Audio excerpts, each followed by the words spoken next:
I'm black, you're white. Now what? What if I say the wrong thing? You probably will. Who doesn't? But I'll do my best to listen. Maybe if we're humble enough to listen to each other. Maybe if we're brave enough to lean into those difficult conversations. We might. We could. Come up with some answers. Make some real progress. Discover how much we have in common. And appreciate our differences. Now you're talking.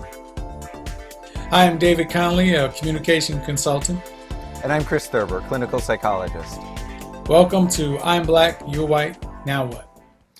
Today we're talking about the show, the series, this whole idea, and having difficult conversations, which is something that gets mentioned, but we actually want to give people examples, tools, and action steps to move forward. This is such a difficult time in our country right now, and such a huge opportunity. So, David, I feel like it's a blessing that we know each other.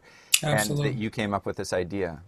I think it's, I think that's a wonderful thing to have people in your life that you can, have conversations with, where you can say, hey, listen, I want to learn about a different perspective and, increase my cultural IQ and have them perhaps learn from you. And I think a lot of times if we can do that and find some common ground, a lot of these issues might be at least closer to being resolved or at least understood. So I think this is a great, effort toward that. And so I appreciate you and, your all that you bring to it. So thank you very much. Well, yeah, I'll tell you what's hard. And just to state the obvious, if folks are watching this as a webinar, if they're listening to it as a podcast, you discern from the introduction that I'm white and David is black, and now I've said it again. The hard part for me as a white person is to set up a conversation that's not with another white person. In other words, I can talk with my white friends about what they think about Black Lives Matter as a movement, and somehow it feels a little more stable or a little safer because I'm less worried about saying the wrong thing. But as long as I'm just talking about Black Lives Matter with my white friends and my white colleagues, I don't think I'm getting very far. Right. I mean, some of the understanding, may be limited, in which case, and that viewpoint, considering or assuming that you all would have much the same viewpoint on that particular topic, it could narrow, the general understanding of everybody. Let me ask you, just while we're talking about why do you think that it's difficult for you to have that conversation with a black person? Well, I think that the thing that I hear a lot of white people say is, well, Chris, sure, Black Lives Matter, but like all lives matter. So I'm not getting it. And I don't know if I say I support Black Lives Matter, then am I somehow saying that other lives don't, or doing a little bit of a disservice or something? And I guess the way that I've responded to my white friends who have expressed that concern is that I don't think Black Lives Matter has a subtext, other lives don't. But I do think that some people believe that or feel threatened by that. And it's sort of like why I would, in my writing, capitalize black. Like David is my black friend, Sam is my white friend, but I would have a lowercase w for white because I feel like black is, in my eyes as a white person, not just a color when we're referring to a group of people, but an identity. And I don't know that white people consider white to be their identity. So I'm sure that some do. I don't. So it's why I give it a lowercase w. But when I give it a lowercase w, I don't feel that I'm diminishing myself or saying that I matter less. But there's been such an awful history in this country of, beginning with slavery, Mm-hmm.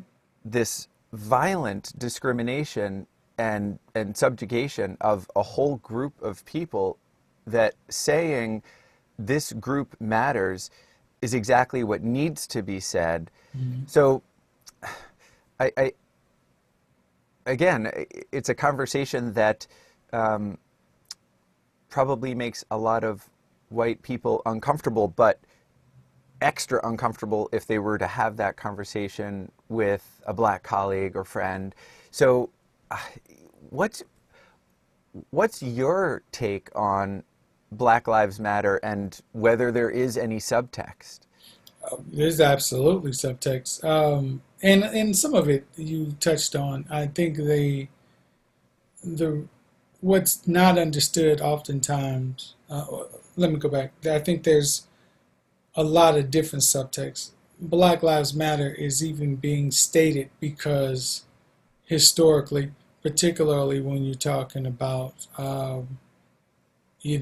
police brutality and things like that, and Mm-hmm. the violent subjugation of the people, that has only happened and been okay uh, historically because either overtly or covertly, Black lives did not matter.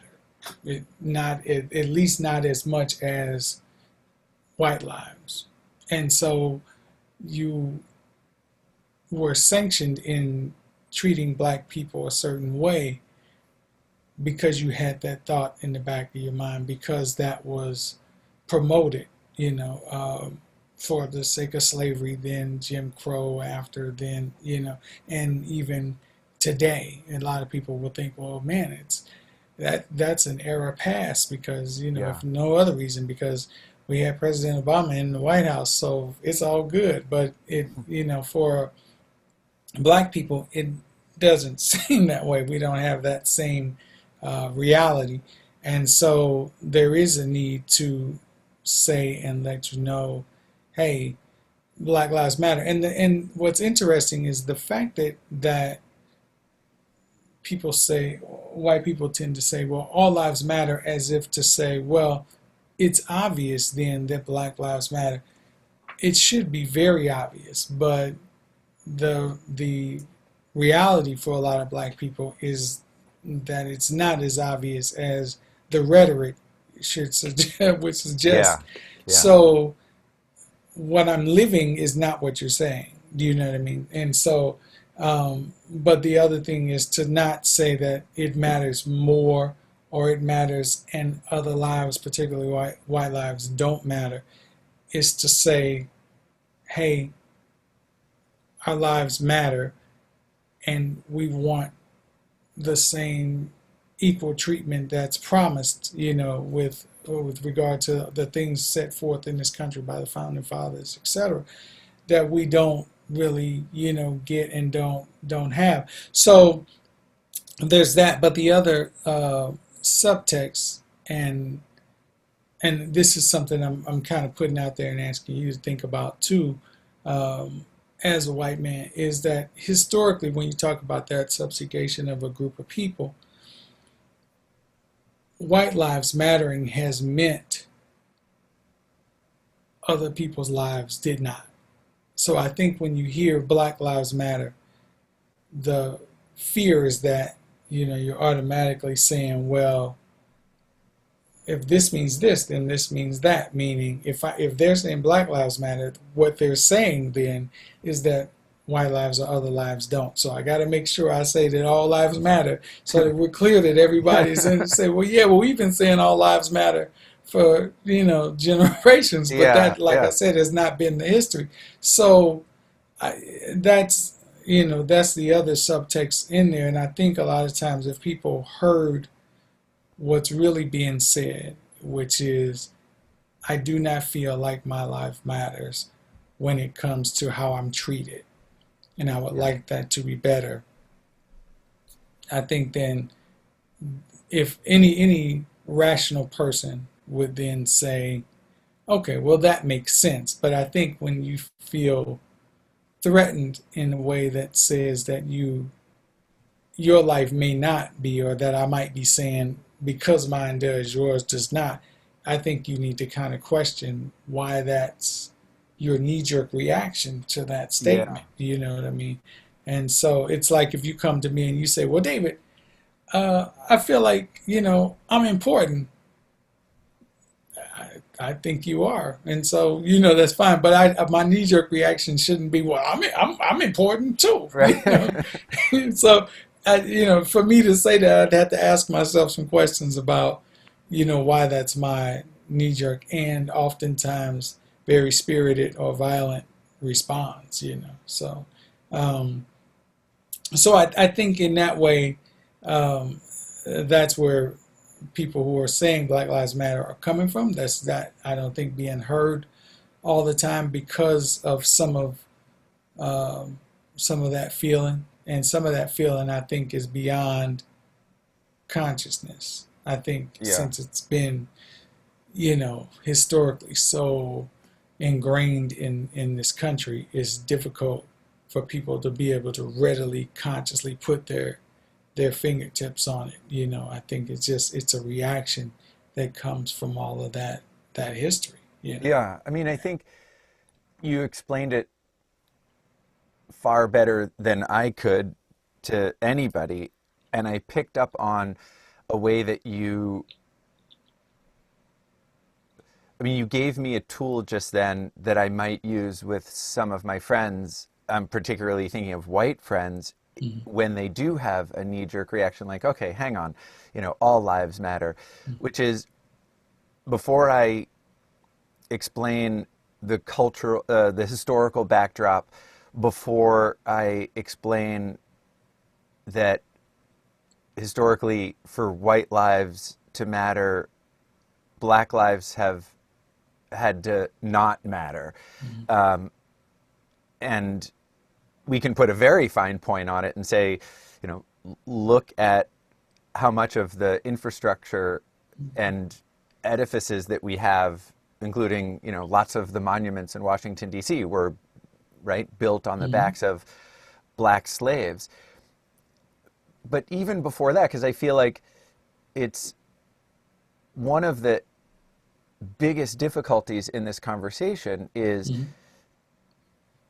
for me to try to explain something like that, whether it's to a white friend or anyone else, to be explaining it as a white person Mhm. doesn't feel sincere. I mean, Mhm. and I liked what you asked, which was, why might this be your knee-jerk reaction?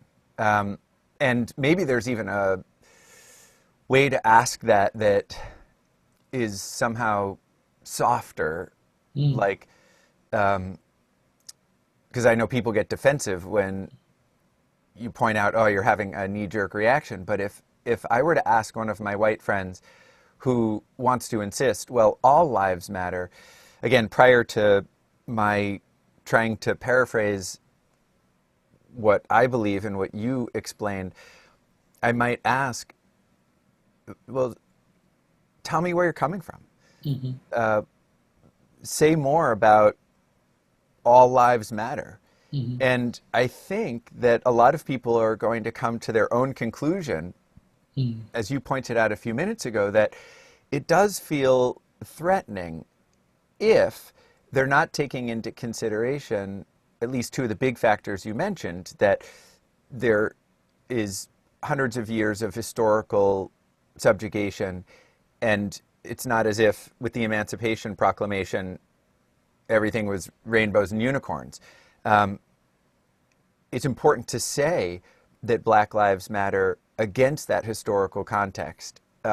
It's important to say that Black Lives Matter when there has been this implicit and explicit sort of working model of American society that, Mhm.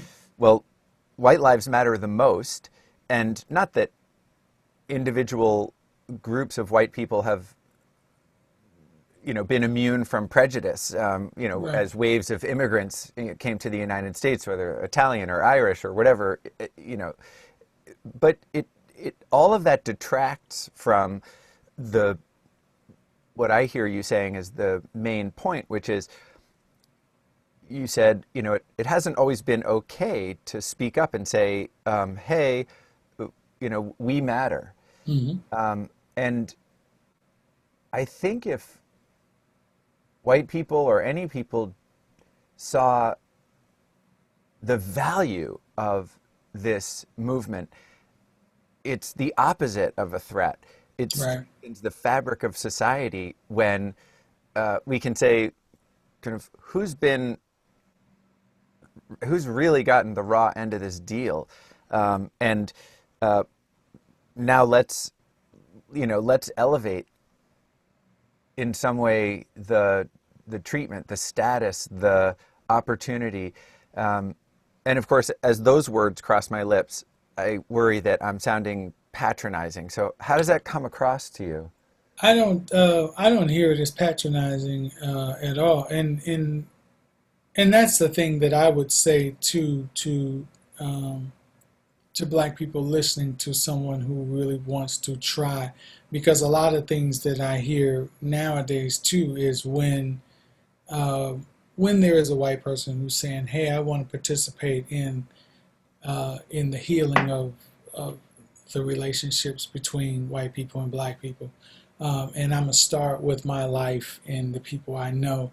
Then I hear words thrown around like performative and that kind of thing. Hmm. Um, and I do think you have to be open to the change you're saying you want. And if you want people's hearts and minds to change, then you do have to be open to them making the attempt. And you have to understand that it's gonna be rough because without thinking for you, it's like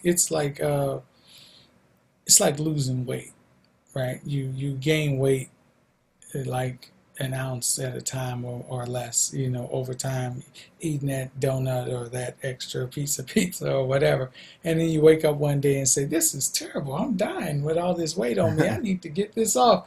I'm gonna do it by tomorrow." It's just not Yeah. going to happen. It's about a habit change. It's about incremental um, betterment of your nutrition and exercise and what your whole situation. So in that way, it's the same with regard to your relationships, with regard to seeing people a certain way or whatever. You're talking about a bombardment of classism, racism, that kind of thing, that even the most benevolent people on, all sides of it, they get affected by that. There's a certain level of tension and noise that just exists on a constant level, that the minute you start consciously actively trying to come against it, you're going to fall back into old habits. It's going to be difficult. So you got to, as the person trying to do it, you got to understand that. But as the person who is witnessing it, who I am your friend and I'm black, I have to allow for some of that, just like I would hope that you would allow for some of that with me. I want to go back right quick to something you were saying that I think is interesting, because I hear um, a lot of friends that I have conversations with who are white, where they do talk about um, some of the ethnic bias they may have experienced, or historically their people may have experienced, when they say, well, um, the Irish or the Italians or what have you. What's interesting about that to me is that you can actually say in this country the Irish or the Italians or the what have you, but for black people, it's the black people. It's Yeah. not the people from Nigeria. It's not the people, like, I have no idea where I come from. And the fact that that whole thing has been,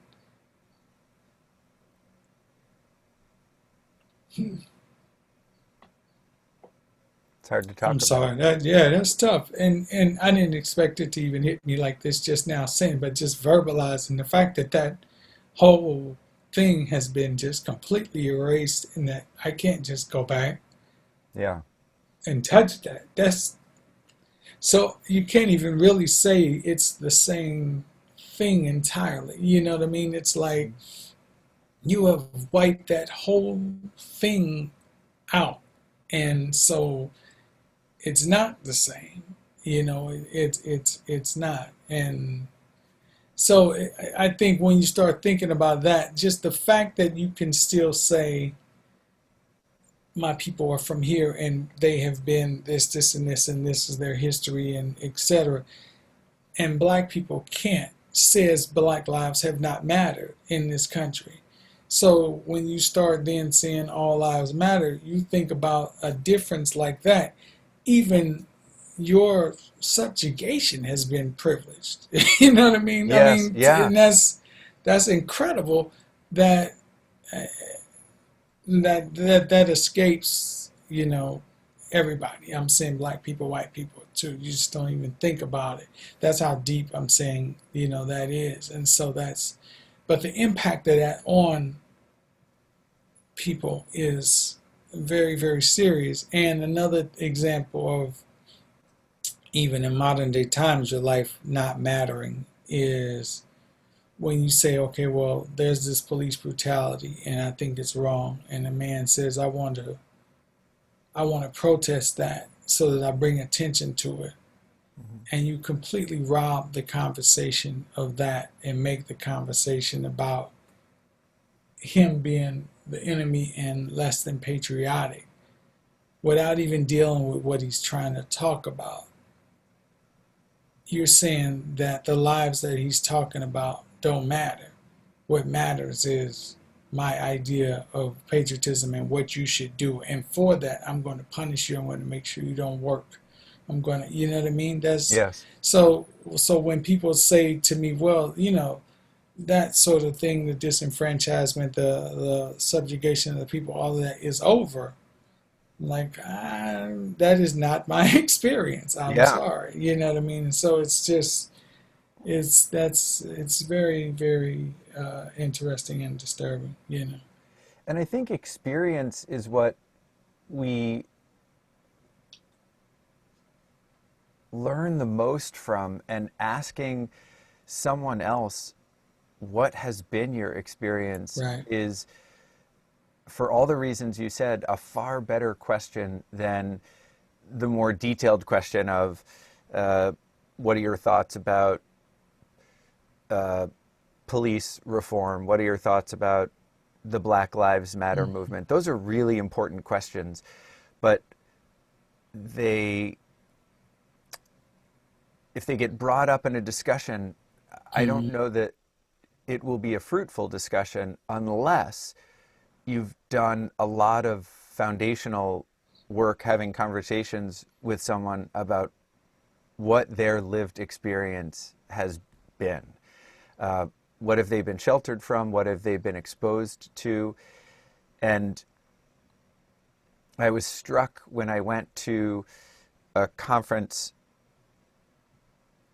in San Francisco Mm-hmm. that was about learning and the brain, mostly attended by professional educators.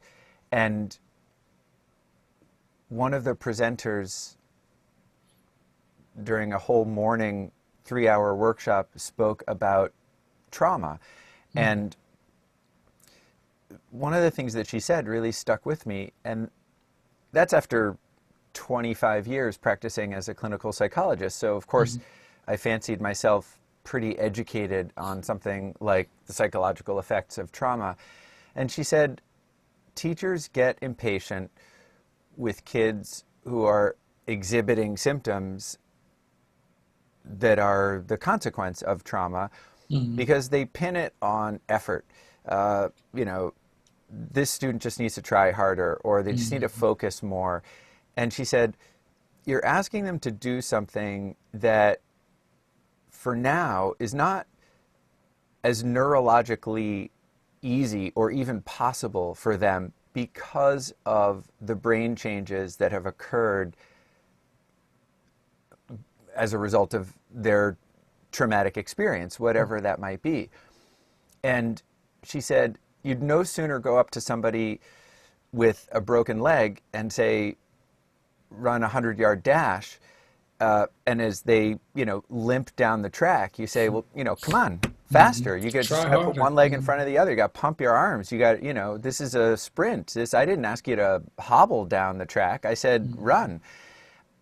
And it was really poignant. And I think we we make a lot of assumptions. I can speak from my own experience. I, in that workshop and in lots of other places, have become much more aware of the assumptions you said at the beginning. Some of this is even unconscious. So people talk about Hmm. implicit bias, which will be the subject of one of our future episodes in Episodes. the series. But we we're not even aware of what our own starting point is. So I feel that there's so much value in asking about somebody's lived experience. And I can come at an issue like police reform from a political vantage point, or I have a friend or relative who's a law enforcement officer, or here's, you know, um, why I think from a social construct point of view there needs to be some law and order. Okay, that is all interesting and very intellectual, but not very emotional. And Yeah, until I take a look at what my experience has been like with law enforcement and ask other people what their experience has been like with law enforcement, I think we're dancing around it and we're going to talk past each other. absolutely. Because you don't really know, what that person is is how they actually see it, like you said before, through their experience, and their experience shapes, like, their viewpoint in any given situation, like, so seriously. And I think it's when we start doing this type of listening, like what we're talking about in these conversations, I think you do start to really understand the person, better, not just their thoughts, but like the whole individual. And so that's, and when you talk about trauma, um, the assumption is that the people, like, you say black people would be the only ones who have experienced trauma behind racism. And it's very difficult to wrap your mind around the fact that everybody has been traumatized. Like, people don't like to look at the villain in a way that says that they've also suffered some trauma through that. But you cannot traumatize people on that level for that long without it spilling over. That, I mean, I Yeah. personally feel like that's impossible. A lot of times people will feel like they'll have less sympathy because of that. But I am saying, I'm trying to say it to say there's a lot for everybody to get over. And I think that when you are trying to bridge these divides and listen to each other, I think you need to start, and that I say you meaning anybody who's involving themselves in the conversation, need to start with the premise that if I'm feeling like I am somehow hurt or traumatized by this some kind of way, there's some trauma on the other side too, and I need to be aware of the fact that it exists, and I need to be, to some degree, open to it as well. And Yeah. because as long as I feel like I'm the only one who needs to be listened to, then that means I shut down listening. Do you Mm. know what I mean? I'm the one who's been disenfranchised, for instance. So I don't have to listen to you. You listen. You make sure you listen to me, which I think is the bigger problem with communication most of the time. Anyway, everybody wants to be heard. Nobody wants to listen. So, um, so we just gotta, when we start those having those conversations. That's why I say I think, it's important to kind of go into it with an understanding that it's going to be difficult for more reasons than one. It's going to be Yeah. difficult because you'll touch on some things that you didn't know impacted you like it impacted you, but you'll also, you know, likely have to open your mind to the fact that this person who you can't imagine would have any sort of trauma or have anything that they need to be listened to for might actually have something to say. Yeah. Well, so you were really moved a few minutes ago when you were saying that the origin of your family is not something that you know about in the same way that somebody could say, I have Irish roots or Italian roots. And you don't have to talk about this more if you'd rather not, but I never heard you say that, and so something new that I've learned about how painful it is to have a part of your identity having been erased or removed or historically not important enough that it was documented or kept track of or something. I'm not even saying it the right way, but I'm wanting to know more about what that experience is like now for you, or talking to your kids about their cultural heritage, or how you even come to terms with that. I mean, I think it's something that a lot of people just experience and deal with. They don't really try to come to terms with it per se. A lot of black people. There are a lot of black people that do, though. They attempt to, or they try to go back and do the Alex Haley and find out, where they came from. But I mean, it's extremely difficult because you want, and again, this goes to, all of the thing we were talking about with regard to how the many ways it's illustrated to you that Black lives don't matter, for instance. Okay, so I went to a historically black university. Went to shout out to Lincoln University in Missouri. Um, but one of my challenges at Lincoln was that when you go to Lincoln, and white people went to Lincoln as well as black people, they would say historically black institution, but there were, a large percentage of the population of the student body was white. Hmm. But a lot of people graduated from there, so I don't want to make it sound like no white people did. But a lot of white people would go there and get most of their credits and then transfer those credits to a school like Mizzou and then get their diploma or degree rather from Mizzou, Hmm.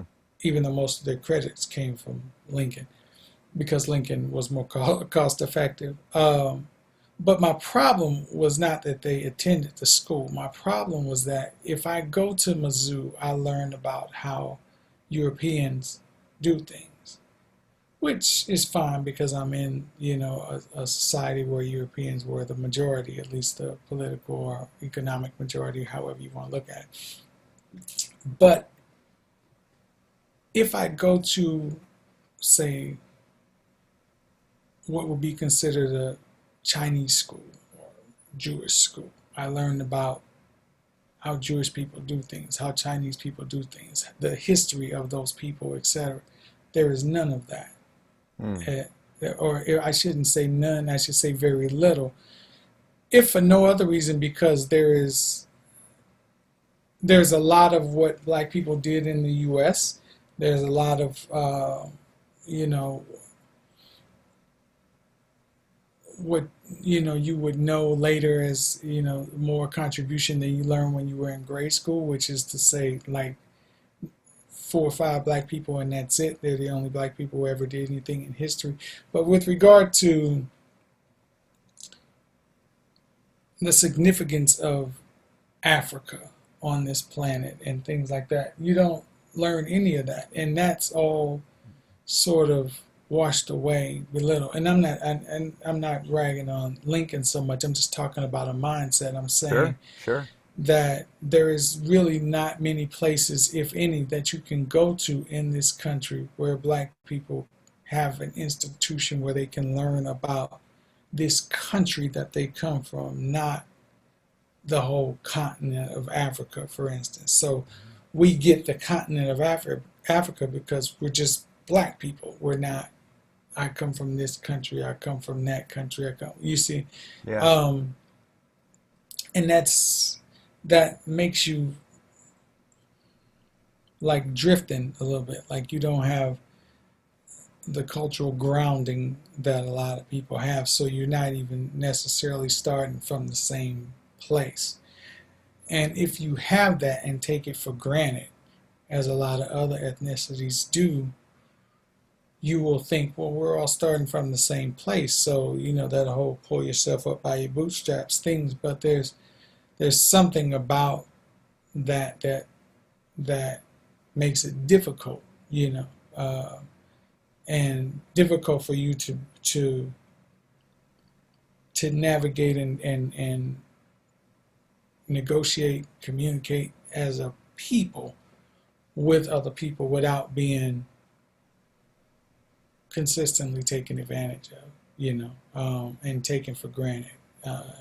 Your economic power exploited, that kind of thing. And so some of that answer would be for black people to realize that and to do something different with it. And that's not to say, shut down the American economic system and just only do, black stuff exclusively. And I'm not saying that entirely either. I am saying there should be some more strength in that. But I don't know how you would teach them that. You have millions of black people who have no idea where specifically they came from. Even if you did like a 23andMe kind of thing and they say, well, you came from this area, there's still not a thing where I come. Like I have some friends who are Irish, and they can tell you exactly where they still got people in Ireland, that they go visit and they can come. I don't know any black people that really have that. I'm not saying none exist. I know that there are some. I don't know them. And I certainly don't have that in my life, And so I'm just saying, I think that there's a significant impact of that on a people. Yeah. And I think that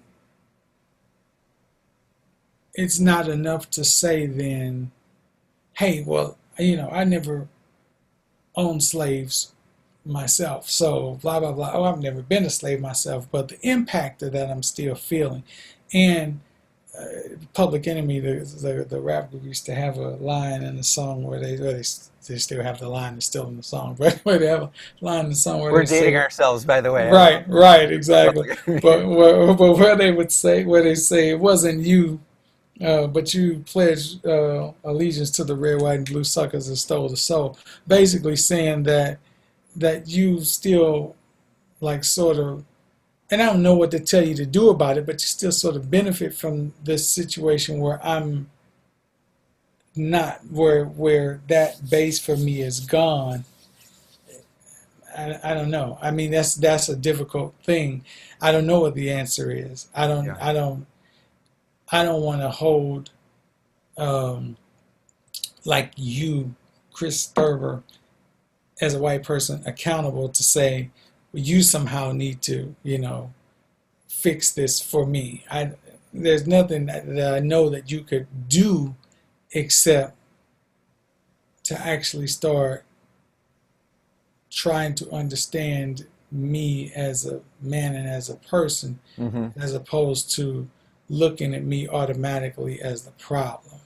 And I think a lot of times what comes with a lot of the things that I'm talking about is a sort of subconscious thing where the difference of me being black is looked at as deficient, off rip, I'm a filmmaker too, and screenwriter, and I won a contest a while ago at a film festival I went to, and it was one of the best run festivals I've been to, and I've been to some that were run very well and some that were just kind of, garbage. But this was one with regard to how organized it was, to the star power of the people who were there, the connections that could be made, where you actually could touch people, shake hands, and maybe really make deals. The stuff you hear about for like Sundance and Cannes, stuff like that.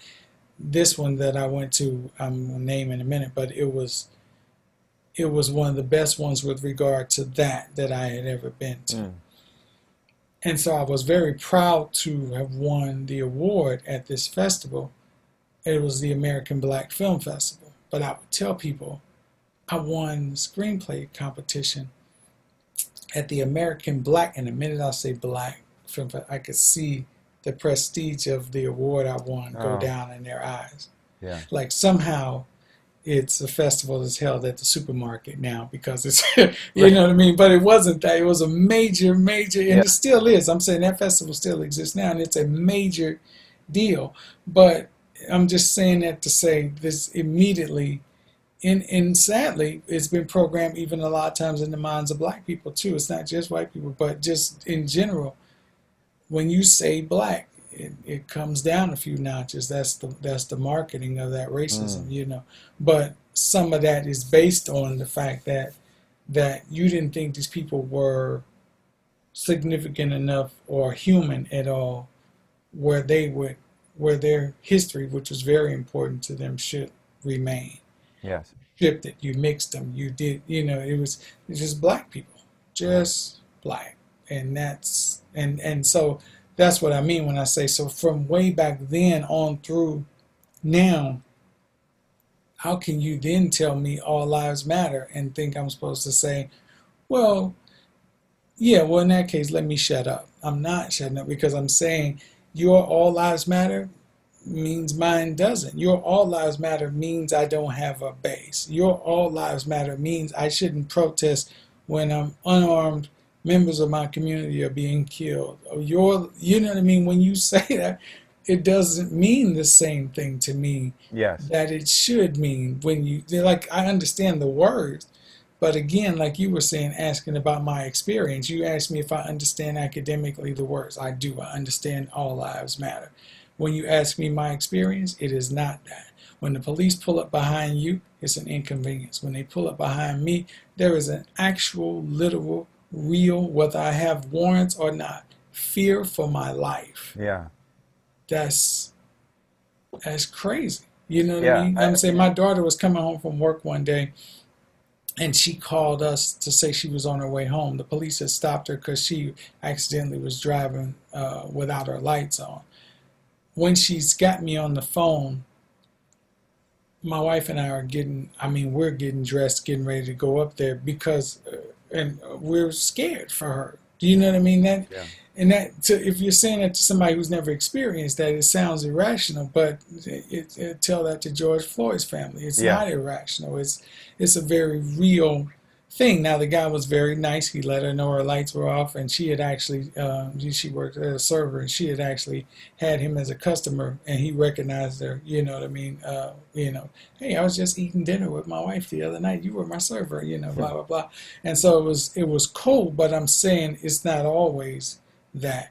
And the fact that was cool is fine, but it's still that that fear is ingrained from years. I'm not saying that as a reformed criminal. I'm saying that as a law abiding, what I Yeah. mean, man all my life. And now, but that the possibility of that is present all the time. And so I'm just saying it's not my experience. So Yeah. And it's not something that I can imagine, hmm or I can only imagine it. I can't feel it because it hasn't been my experience, as you said. right. And uh, so I'm really grateful that you shared all of what you shared, especially given how personal it is and how painful it is.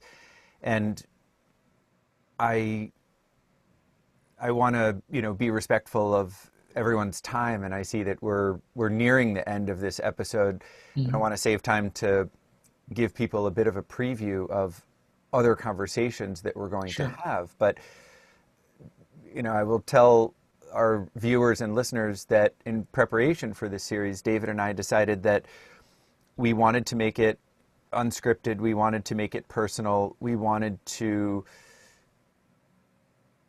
embody the best we could the notion of leaning into difficult conversations and Hmm. show that it's raggedy, but you can persevere. And David, as you said, it is a good analogy. Like losing weight requires persistent effort over a sustained period of time. And even though there may not be, as you said, okay, Chris, I'm not going to hold you personally responsible for this, so I don't have a precise answer to what is it that you can do in the next minute that's going to help. But David, you did mention some things that I think, again, I'll speak for myself, that I can do, and perhaps other people who are listening and watching can also do, which is begin by understanding the vast differences in people's lived experience. Begin by learning about parts of the history of the world that Hmm. you don't know about, and not for people to misunderstand. Neither of us is asking for people to become, you know, European history scholars or Right. African history scholars, but there are parts of history that, especially as it has been routinely taught in this country, give at best, as you described, a kind of tokenistic nod to, well, and then there was Martin Luther King. And so, okay, and Hmm. that's, the one, I'm embarrassed to say, the one black person that in high school, going to public high school in New England, in the mid 80s, that I learned about. Hmm. That's that's remarkable, and an awareness of how that contributes to what you said at the end um, of your most recent comment. That is, how does it contribute to my implicit bias, or maybe it's an explicit bias about Hmm. the relative importance Right. of you and me, of Hmm.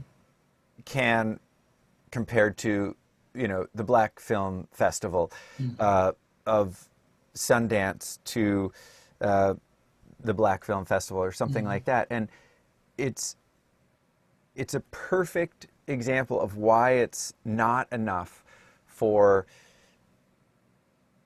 someone like me who's white to say, well, like, I'm not racist. I don't use the N word. I don't have slaves. I don't see what the problem is. Hmm. Like, Hmm. so that's a really good place to start in this first episode, is a broad view of, um, and if we were going to give people uh, a couple of doable action items, I think one of them could be, think about your own education and your own experience and what it included and what it didn't include. And by Right. not including certain things, how did that leave you feeling Right. about the relative importance of those things? Right? I remember taking, as an undergraduate, an art history class, Hmm. and recently and we used Jansen, which at the time was the art history book, uh, and my son asked me a couple of months ago about a piece of pop art, and uh, I don't even remember what it was, but I knew that there was a picture of it in Jansen, and we opened up the book and found the picture and got the date, and then we were thumbing through it because he was fascinated, because I had all these notes in the margins. Hmm. But then he became fascinated by what was covered and went all the way back to the beginning of the book, which has a chronological arc. And like a lot of art history books, there was a picture of this little statuette called the Venus of Willendorf, which is kind of this, uh, it's a little stone statuette, often cited as, like maybe the oldest statue that's been found. I mean, it's relatively small, and it's kind of this fertility goddess, or we don't even know exactly. And clearly, I'm not an art historian, but Dacha sort of went back and forth and said, "So, where's the African art? Where's the Australian art?" I was fortunate to spend 3 months in Australia, and we had some wonderful Aboriginal guides when we were in Northern Territory.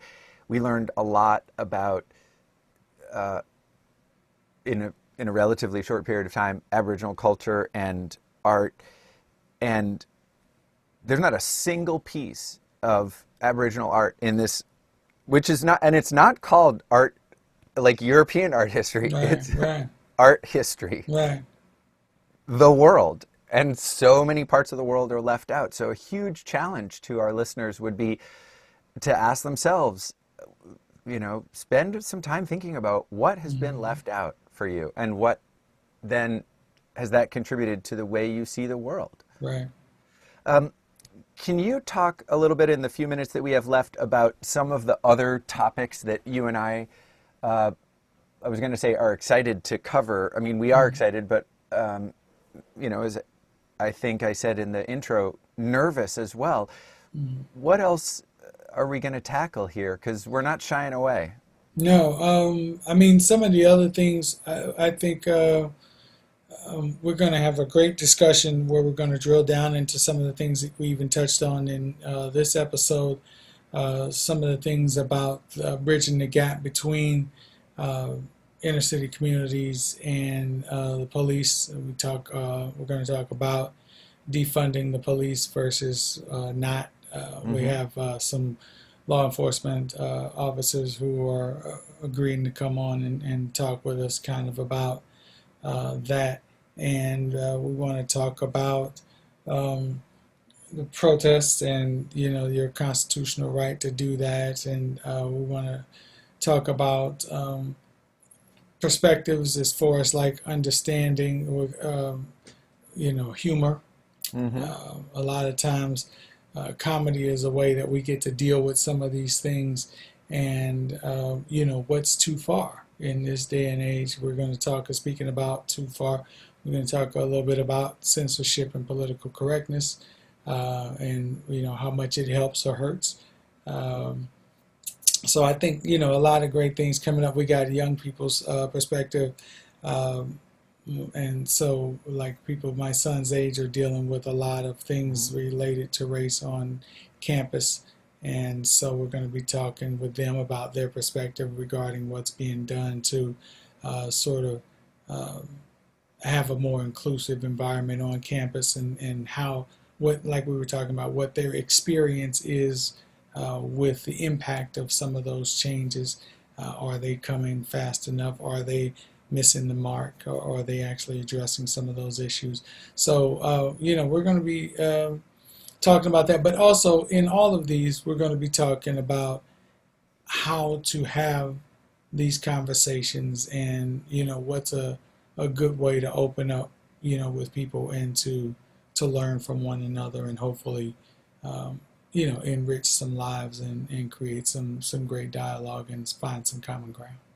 It's going to be awesome. It's going to be I'm great. excited. And in case people missed it at the beginning, your wise counsel about having difficult conversations, especially with somebody whose background, ethnicity, race, maybe gender identity, sexuality, whatever it might be, is different from yours. If you're going to have one of those conversations, let them know that that's the premise, that you want to broach the conversation, that you want to improve in some way, or learn, or but not just to spring it on them. And right. That's dangerous. But yeah, I think you do. I think you set some ground rules. I think you say, for instance, hey, Chris, I like to have this conversation, this type of conversation with you, just because I'm really trying to learn and understand a lot of things that have gone on recently. Have opened my eyes to the fact that my viewpoint on a lot of things may not be as broad as I'd like it to be, and I think you can help me with that. I want to make sure this conversation is candid, but I do want you to understand I'm not going to be, you can say whatever you want. I'm not going to be judgmental about what you're saying, because I really want to understand what you're saying and how deep the impact of what you have to say is, on you. And because I think that increases the understanding. It Yes. makes it Yeah. less academic. But also, I'm hoping that you'll do the same for me, where you will listen to what I'm saying without judgment, and maybe we can come to have a great understanding between each other and enrich our friendship, in doing so. So I think if you have that conversation and everybody agrees to that, and you might even approach the thing where you were saying earlier that you felt kind of patronizing if you would say certain things, that you felt like that's how it sounded. I think I would hit that head on and say, listen, I do not mean to sound like that. I do understand that it can, but I'm not trying to do that. I'm really trying to understand. So, please help me.